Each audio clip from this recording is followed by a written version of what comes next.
While Anthony Joshua's knockout victory over Alexander Povetkin recently does deserve a big thumbs up, and is probably an example of a fighter who is slowly improving with each fight, I thought at the same time it underlined what are permanent weaknesses in AJ. Namely, he can't really skirt around the ring, he tends to back up in straight lines, he doesn't have a particularly consistent or refined left hand, and there's very little lateral movement. I can't ever really remember him slip a jab, for instance.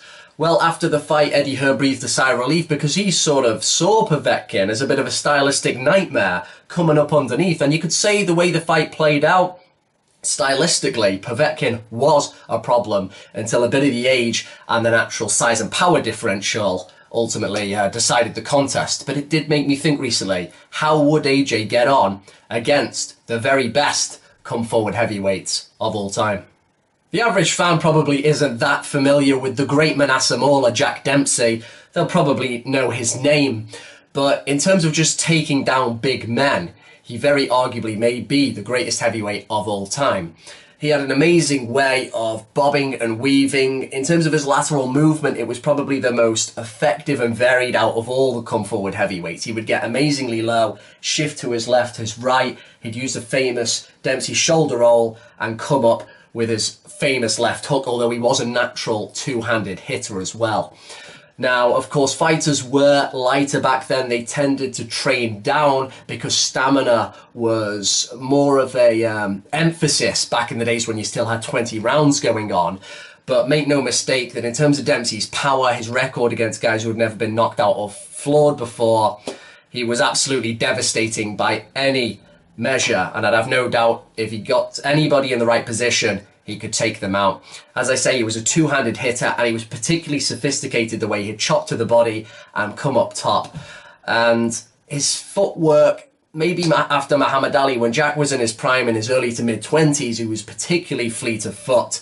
And as I say, he just really was a device for taking down giants. Now, some of the big guys he fought weren't as sophisticated as today, but then we're thinking of Joshua. Again, he's a bit stuck in the mud compared to some of the more natural heavyweight boxers I'm thinking of, like an Ali and a Holmes. He doesn't have that advantage, and he doesn't have the craft of a Lennox Lewis where he can lean on you and throw those uppercuts. Now, I'm under no illusions. Anthony Joshua hits like a truck, and he could very well wallop Dempsey onto one and take him out. But because of Dempsey's combination of speed, footwork, that much greater experience, his understanding of where you are, his ability to use his head like bait, and he'd purposefully slip straight shots and then dig to the body, then come up top with tremendous power and speed.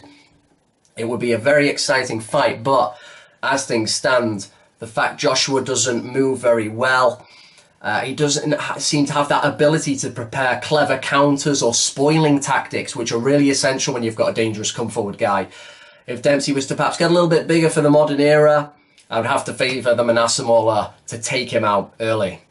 Now, while Dempsey had comparable dimensions to Evander Holyfield, Rocky Marciano against Anthony Joshua, he would be given away 60 pounds in weight, over 10 inches in reach, and the best part of a foot in height. He has got some serious disadvantages just in terms of the tail of the tape.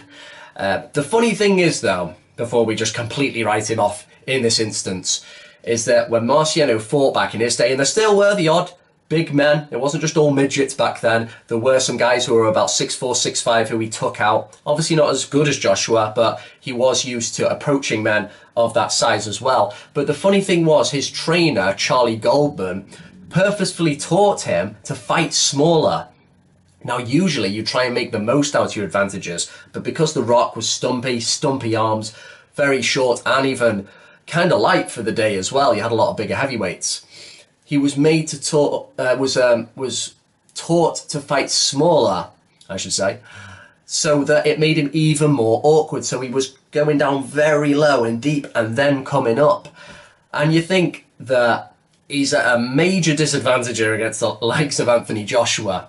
But because apparently Povetkin was tricky because he was coming from underneath, you just wonder how awkward it would be. It's hard to imagine, admittedly, the likes of Marciano, who used to slither and crouch along the ring while just throwing constant, evenly distributed haymakers to the body.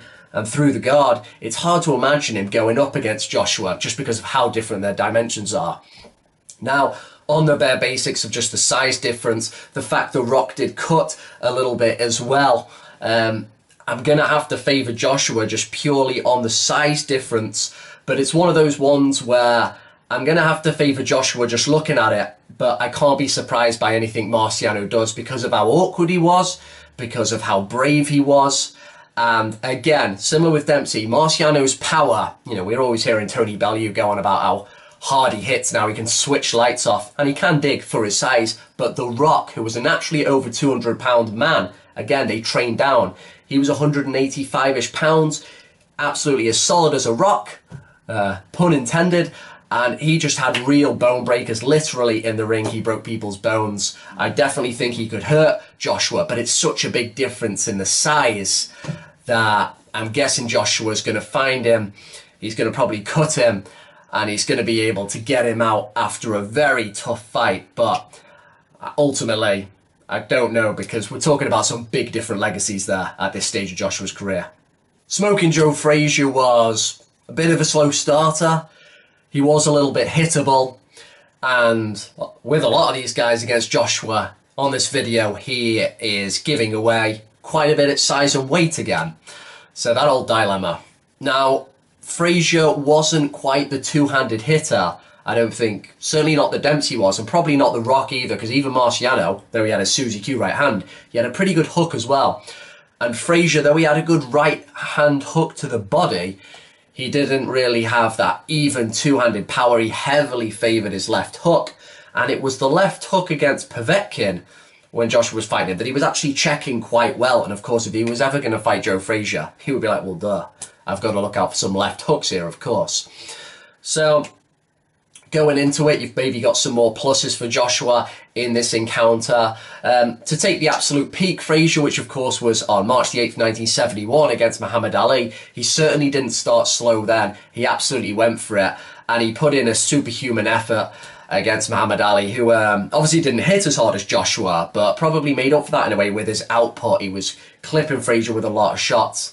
Frazier made him miss a lot, though, with that bob and weave. When Frazier was at his best, his bob and weave was tremendous. And if he can get Joshua to work, make him miss enough, and just try and only have some of the power shots brush against him. Of course, Joshua's engine doesn't always seem the best. He can recover, but he goes into those moments of sucking wind. So I would think Frazier would have to get him to tire a bit and then having to work him over. I certainly couldn't imagine Frazier really bullying Joshua against the ropes as he did Ali, working his body and going up. You'd think there's too much of a difference in physical strength there.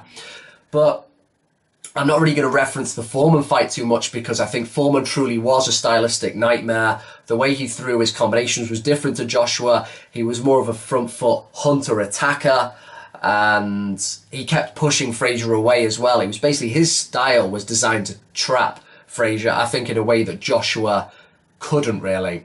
He certainly has the power to. He definitely could hurt Frazier early, and if he managed to get a bit of a wobble from him, Joshua's a tremendous finisher. But the prime Frazier was so good with his hook, with his lateral movement and his stamina, makes it very difficult. I'm going to have to do a bit of a cop-out on this one and say either Joshua early or Frazier late. And so on to Mike Tyson, the biggest out of all of them, certainly in terms of weight and bulk, probably had the best chin out of all of them as well, very sturdy, and despite what Teddy Atlas said recently, definitely the last truly great come-forward heavyweight. Now, because of how sturdy he was, because of how quick he was, and because of just how tenacious he was to try and get at you, and working the head and body so well, I really feel he very well may have the best chance out of all the come-forward guys to get rid of Joshua. When Anthony Joshua was asked kind of recently, how would you have got on had you fought Mike Tyson? He kind of laughed and was like, I would have got battered. Now, we know how Joshua is. He's got a lot of courage. He's got a lot of power. He's very entertaining to watch. And if he still is improving, he's going to be a scary heavyweight if he manages to improve quite a bit more. But while I know he'd stand his ground and he'd have it out with Tyson, when I just think about the way Tyson goes about his work and Joshua's inherent weaknesses is how I see them, I don't think he's going to iron them out. The fact he's a bit hittable, the fact he gasses, he's not the best at defending himself. If I think of Mike going at him, I think Tyson is going to get big results early. The way Povetkin was managing to get near him, kind of wobbled, knocked him off balance, bloodied his nose. I mean, I see Tyson doing that and a lot more early on. Now, of course, he's going to expect this onslaught.